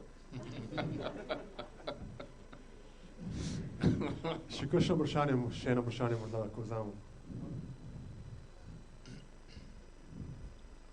Gašper Sojer. Mene pa zanima, se pravi, Evropa se širi, ne, in vključuje nove in nove. Kje je cilj Evrope oziroma Združenih držav Evrope, če bo do tega prišlo lahko karkoli, v tej smeri? Do kam se širiti, koga vse vključati, kdo je zanimiv in tako. Hvala. Gospod Šumrada, vi začeli. Ja, jaz bi potem, če smem, začel odgovarjati bolj na tretje vprašanje. Meje širjenja Evropske unije so seveda eno od ključnih, bom rekel, političnih vprašanj tako za skupne evropske institucije, kot tudi za države članice. Ker že na primeru Turčije, ki je seveda uradna kandidatka za polnopravno članstvo Evropsko unijo, lahko ugotovimo, da so članice Evropske unije vse prej kot, bom rekel, enotne glede vprašanja nadaljne širitve. Nadaljne širitve kot celote, kot procesa na eni strani in nadaljne širitve v tiste predele, Turčija je tak predel, kjer bi eventualna širitev povzročala med obstoječimi državami, članicami velika nasprotovanja. Iz najrazličnejših razlogov. Takšno, bom rekel, neenotnost, nejasnost, kje so pravzaprav končne zunanje meje širitve Evropske unije, procesa, ki sicer v tem trenutku relativno, bom rekel, kot vemo, miren, ki pravzaprav v tem trenutku ne napreduje prav zelo, teh zunanjih meja pravzaprav nihče ne pozna prav zelo dobro, ker tudi niso bile nikoli dokončno definirane. En mehanizem, ki vam pomaga razmišljati o tem, kakšna bi bila recimo lahko bodoča Evropska unija, če izide iz sedanje institucionalne krize in če se odloči za nadaljnje širitve, je mehanizem, ki se imenuje mehanizem neposrednega sosedstva, ki obsega tako partnerske države, recimo na južnem obrobju Sredozemlja na eni strani, kot tudi v vzhodni Evropi, oziroma, če hočete, v tistem pasu nekdanjih skrajno zahodnih ali pa tudi južnih republik Sovjetske zveze. Na vprašanje danes ne moramo odgovoriti.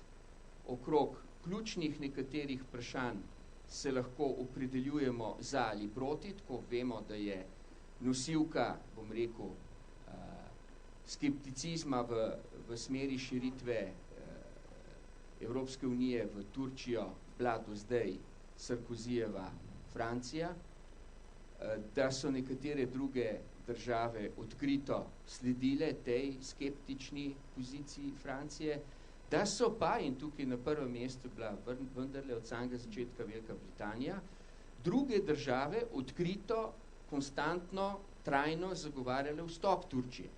Ne nazadnje tudi z gospodarskimi razlogi in z razlogi, da se je Evropska unija svoj čas, kajti Turčija je kandidatka že pravzaprav približno toliko, kot ste nekateri med vami stari, da se je Evropska unija torej zavezala in da mora svojo besedo držati.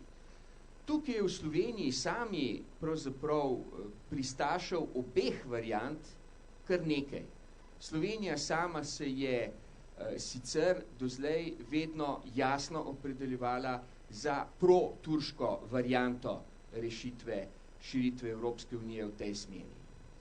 Tako da, ne vem, če sem na to vprašanje odgovoril, dal sem vam pa nekaj elementov za razmislek o tem, da v sedanjem stanju Evropske unije pravzaprav stališče vseh držav članic do širitve ni enotno, daleč od tega, in da je to tudi ena od stvari, ki bi jih pravzaprav Evropa morala sama s seboj razčistiti in jasno postaviti med svoje prioritete jasne odgovore. Tega, nažalost, v tem trenutku ne moramo reči. Če bi morda na drugo vprašanje, pa jaz poskušal. Ja, da bom jaz na tisto, pa ne vem, zakaj gre. Tudi jaz ne vem, zakaj gre, ampak bom poskušal vseeno odgovoriti. Bom pa združil oba, da ne bo Borut žalosten. Glejte, prej smo govorili o čim večji integraciji Evropske skupnosti, ne, in izgubljanju nacionalne suverenosti. In državljan Evropske unije je, že samo to je steber neke skupne bodoče državne skupnosti, ne, da povezano z identifikacijo posameznika. Ampak jaz sem v Evropskem parlamentu prvkrat, kada smo govorili o kriminalu, organiziranem kriminalu, spletnih stavah in prirejanje športnih izidov, ne, poznamo Mariborčani, predlagal, da bi Evropa v bistvu zaradi čezmejnih teh dejavnosti, kriminalnih dejanj, potrebovala v bistvu nek evropski FBI. Ne. In to idejo smo tudi poskušali malo testirati na določenih inštancah in seveda Bog ne daj. Ne. To pa ne. Lahko evropske države zgubljajo suverenost na področju ekonomije, tudi upravljanja z proračunskimi sredstvi, fiskalne politike, tukaj pa še ne. Ampak zdi pa se mi, da je to pomembna stvar. Sedanji Interpol in te skupne organi, ki delujejo pri pregonu kriminala, delujejo na podlagi koordinacije, ne na podlagi enotne akcije, na podlagi koordinacije medsebojnega obveščanja, izmenjave dobrih praks in podobno, torej nižja stopnja oblika sodelovanja in integracije in to se mi zdi ta hip premalo. Iskreno rečeno, to je premalo. In Evropa bo morala iti v smeri, da bo tudi kakšen skupni organ pregona kriminala vstopil v kakšno državo brez dovoljenja policijskega ministra te države. Kar se pa tiče pasivnosti mladih, jaz predlagam, da naskočite monopole od zgore in od spodaj. Jože Pučnik je v koncu 90 let pisal o nekem patološkem, pasivnem državljanu v sodobnem času takrat. Bil je resnično nekoliko prizadet za to, da so ljudje kar nekritično sprejemali vse stvari, ki se dogajajo v politiki, gospodarstvu, divja privatizacije in tako naprej. Da se niso uprli, da niso pokazali večje aktivnosti kot državljani, da niso bili bolj kritični državljani in bolj proaktivni. To je seveda tudi povezano nekoliko z ravnjo politične kulture, demokratične kulture in podobno. Ampak zadnje čase pa se vendarle stvari nekoliko spreminjajo. Zadnjič je v Evropskem parlamentu nastopil Garri Kasparov, ta ruski disident. In sem ga vprašal v Rusiji, v redu, demokracija taka ali drugačna, mislim, da vam manjka malo kulturne podstati, za kaj več, za korak naprej v razvoju demokracije. Preko, morda to drži, ne pa čisto. Sodobni mediji so naredili čudež in revolucijo. Ne govorim zdaj zgolj o Severni Afriki, pa že tam so omrežja družabna naredila čudež pri povezovanju ljudi, ampak je to tudi en svojevrsten vstop v sodobno demokracijo in v družbo mladih, v politiko mladih. Tako da jaz mislim, da več, ko bo teh omrežij, bolj, ko se bodo povezovali mladi, noben medijski monopoli več ne more popolnoma obrniti ali pa sprati možgane, kot je bilo to včasih pri kakšnih predvolilnih opravilih. Tako da danes imate mladi veliko več možnosti vstopa, tudi aktivnega vstopa v politiko, bolj ste informirani, bolj ste izobraženi, več veste, imate lahko tolerantnejši pogled na svet in politiko in to je dobro za demokracijo. Torej, obe poti sta v redu. Hvala lepa. Gospod Pahor bo odgovoril skupaj na vsa vprašanja, tako da zdaj bom vprašal še eno zadnjo rutno vprašanje. Prosim, če ima morda še kdo kakšno vprašanje za naše tri goste. Pozdravljeni, Saša Lavrič je moje ime. In sicer meni se zdi, da kot človek prebira zgodovino Evropske unije, hitro dobi občutek, da je Evropska unija svoje že dosegla. Prej se je nekako trudilo za višji standard, za neke skupne vrednote. Danes, po 50 letih, lahko rečemo, da Evropska unija je to že dosegla. Lahko rečemo, da imamo dober standard v primerjavi z ostalimi državami članicami.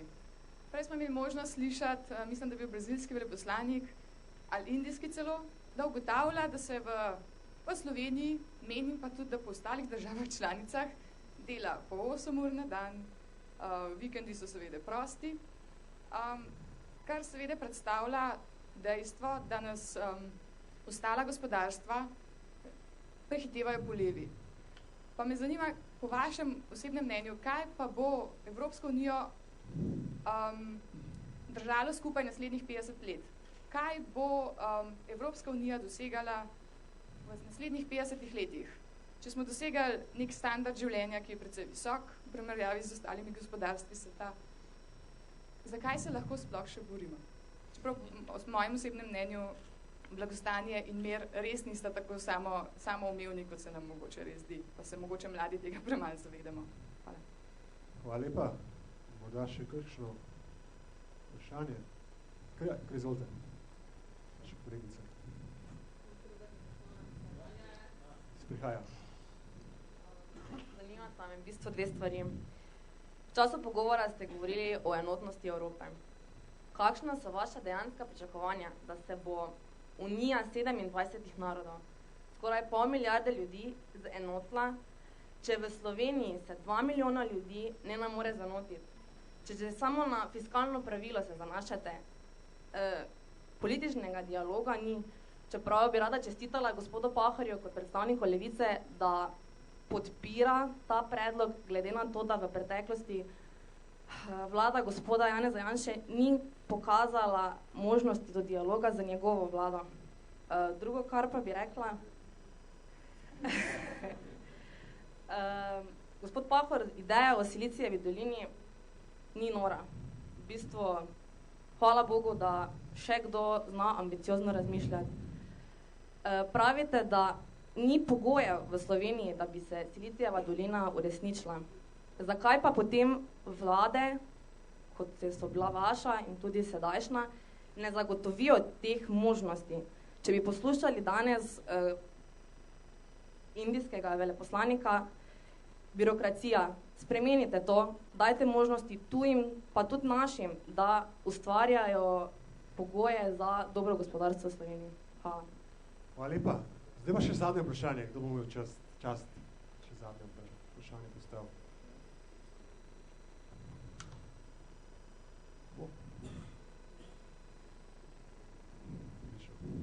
Gregor Košir, pozdravljeni.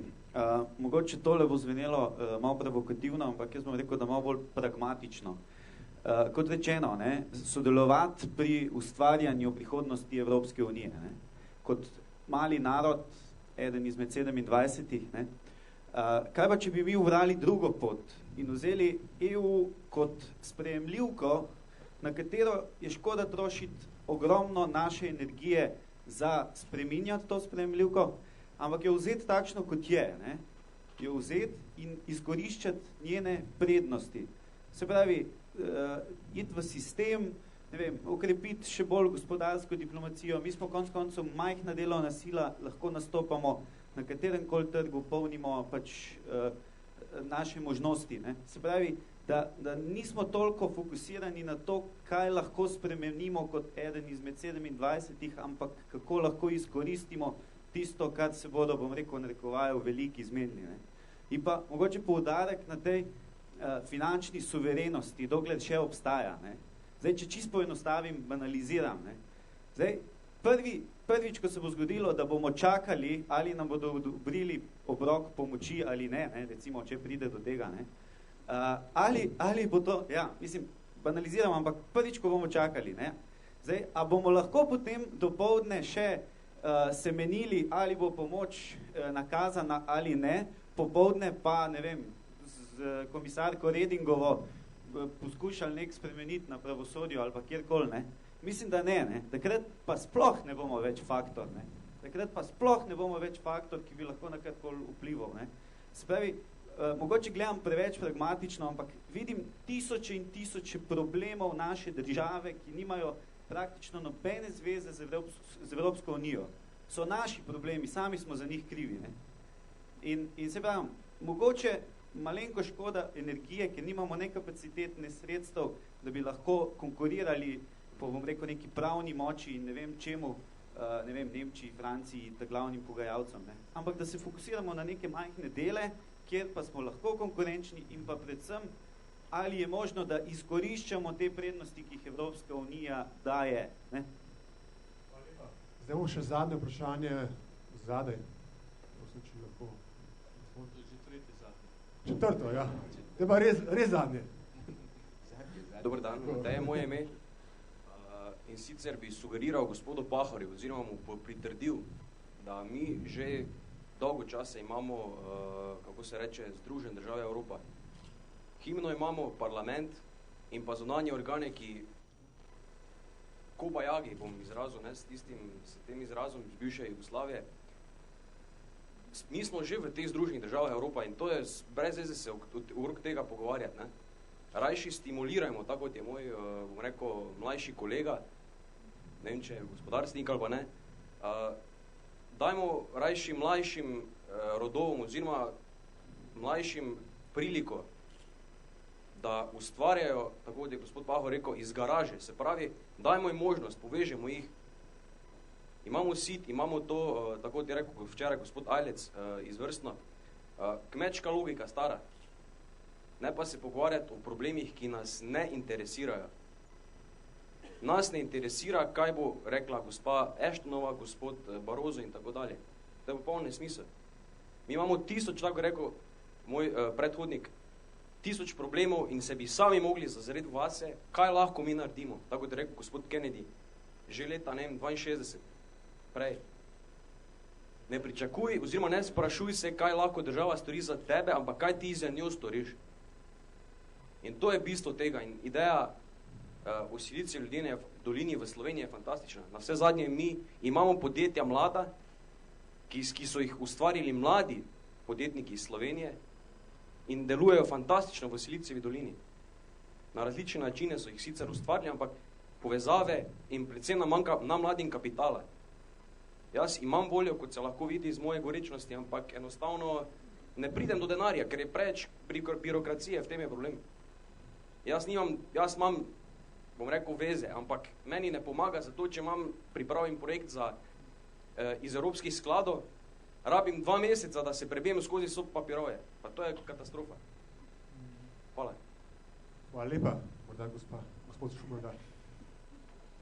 Jaz mislim, da je zelo dobro, da se mi vsi skupaj zavedamo, da za naše notranje težave ni kriva Evropska unija.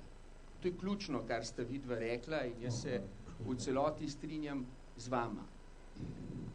Če imamo mi birokracijo, ki deluje pogojno oziroma deluje okrog tistih segmentov izjemno počasi, kjer bi bilo odpiranje, pravzaprav hkrati lomljenje obstoječih privilegijev in, bom rekel, interesov posameznih skupin, s tem Evropska unija nima nič.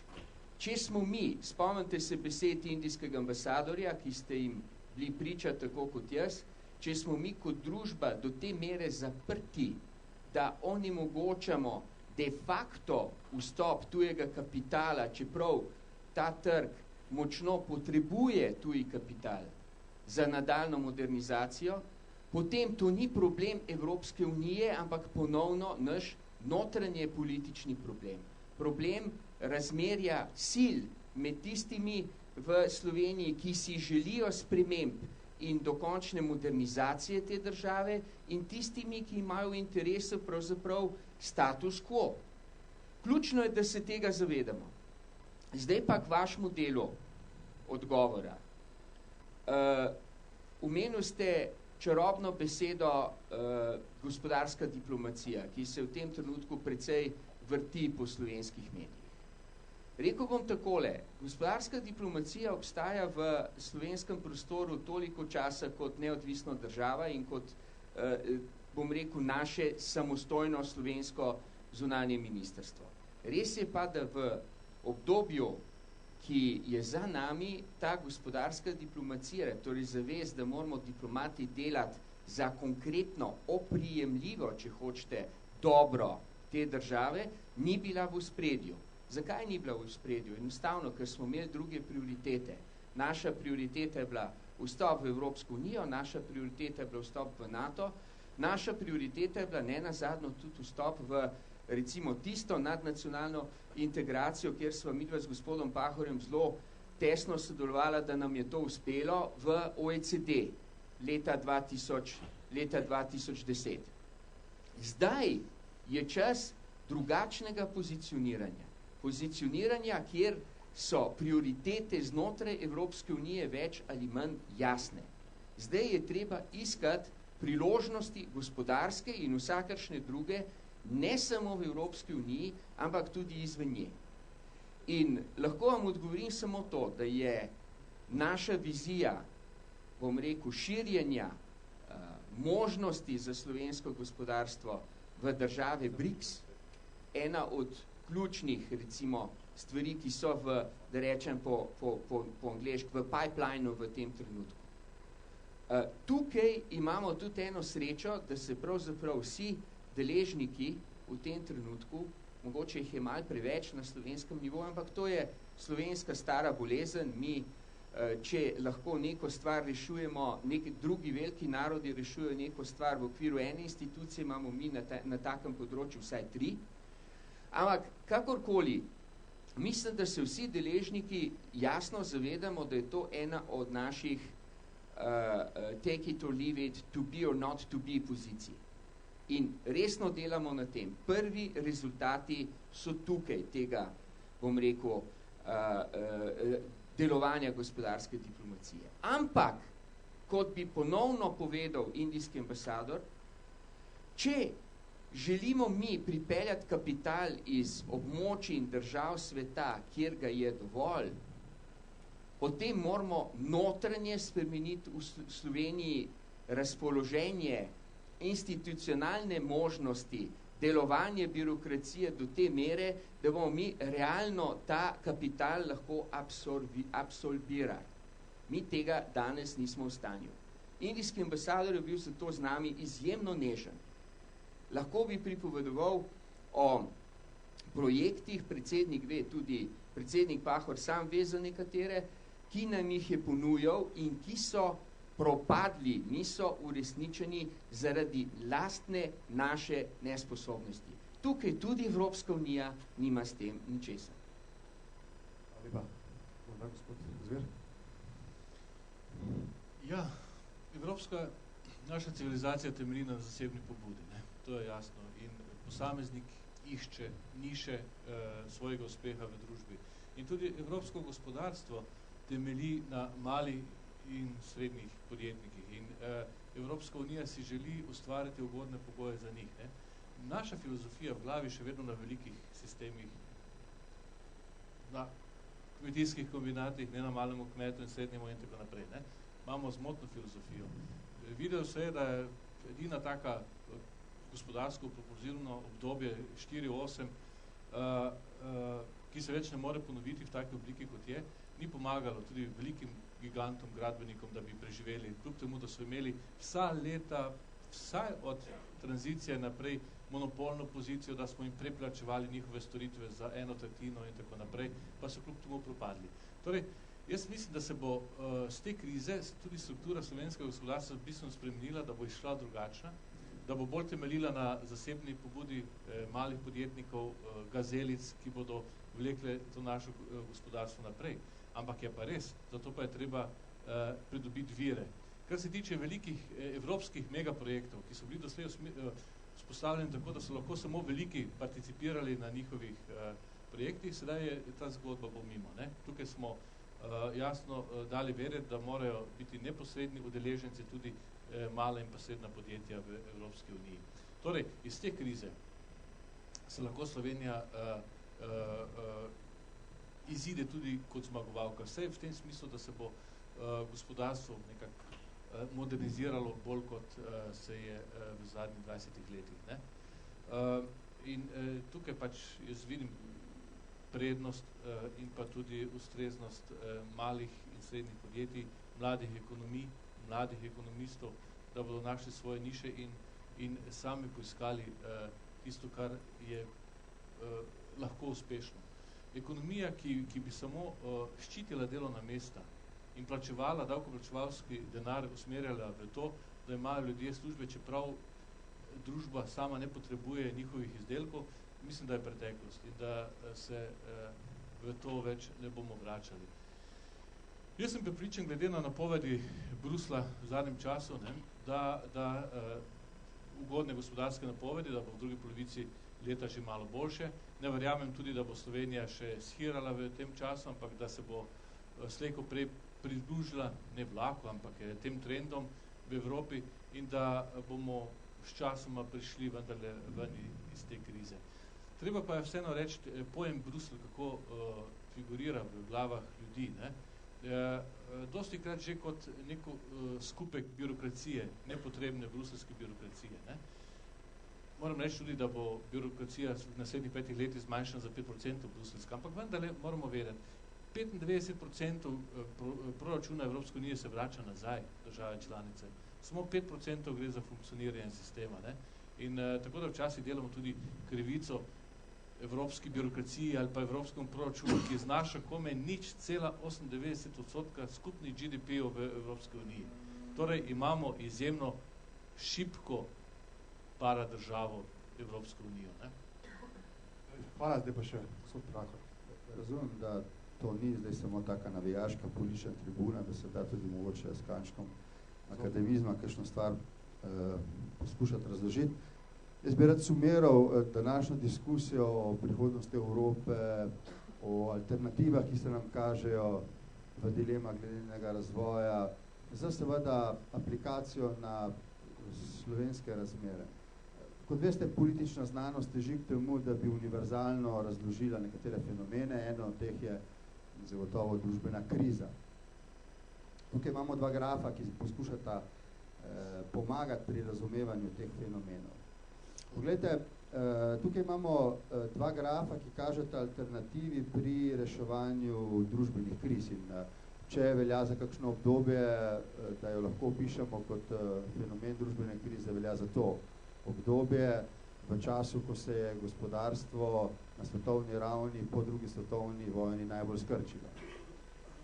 Če smo imeli tukaj recimo na začetku krize recimo temu x možnosti za njeno reševanje, lahko ugotavljamo, da se z potekom, tukaj spodnja alineja kaže čas, da se s potekom časa možnosti za ugodno rešitev krize recimo prepolovijo.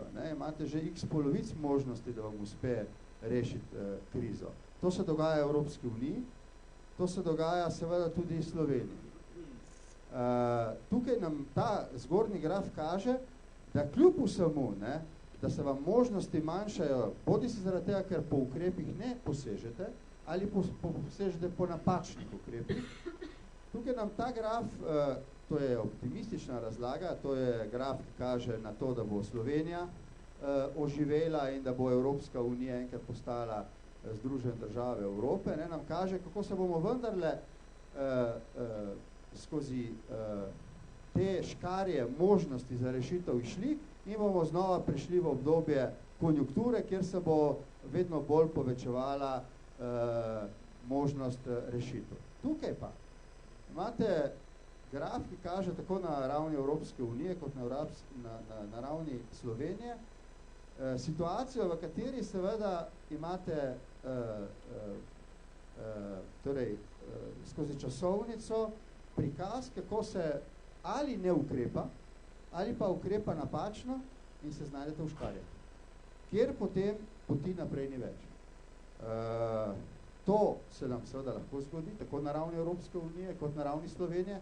To je pomenilo seveda varnostno situacijo, v Sloveniji lahko nemire ali karkoli že, na evropski ravni lahko kaj več od tega, morda tudi nekatere varnostne situacije, ki smo jih poznali izpred 60 let več.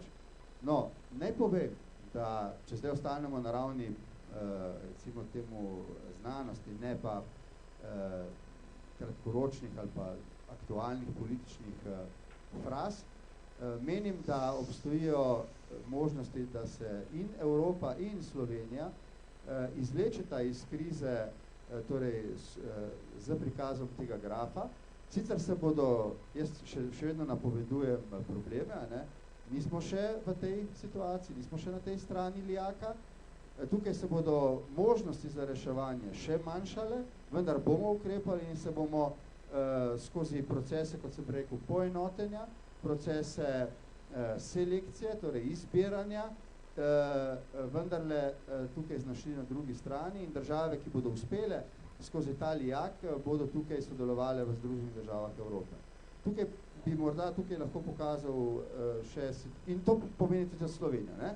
Slovenija je bistveno zmanjšala možnost ukrepanja, s tem, ko so bile nekatere reforme ali prepozne, ali nismo ukrepali dobro, ali smo se zmotili, vendar pa je zaradi zmanjšanih možnosti, da se prebijemo skozi krizo, zdaj zelo pomembno, da možnosti, ne glede na to, katera vlada jih zdaj predlaga, leva ali desna, podpremo. Če bi zavrnili možnosti, se bo naslednjič ta še zmanjšala in se lahko znajdemo v tej situaciji. Zato je zdaj nek čas, ko je treba razumeti neke družbene pojave in razumeti, da pravzaprav možnosti in časa za to, da bi zelo veliko zbirali, kaj je mogoče storiti, ni.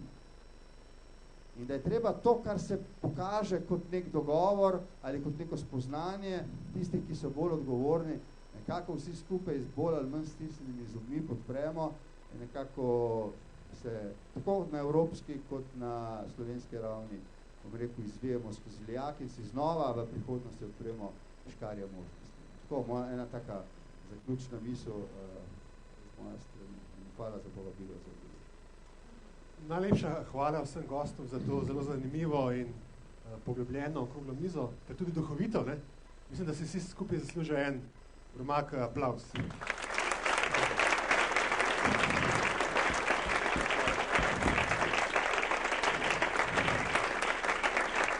Najlepša hvala spoštovanim gostom za odlično razpravo o naši skupni evropski prihodnosti. Hvala tudi Jernej, tebi za odlično moderiranje. Mi smo pa praktično tik pred koncem. Zato vas vabim, da se čez 10 minut spet tukaj zberemo na podelitvi diplom. Še prej pa vas prosim, da izpolnite ankete o tem, kako se vam vse skupaj zdi. Kakšen se vam je zdel prvi, drugi, tretji dan, ena okrogla miza, drugo predavanje in tako naprej. Vaše mnenje je za nas izjemnega pomena, zato vas res prosim, da ankete izpolnite. Najlepša hvala in se vidimo zopet tukaj čez 10 minut.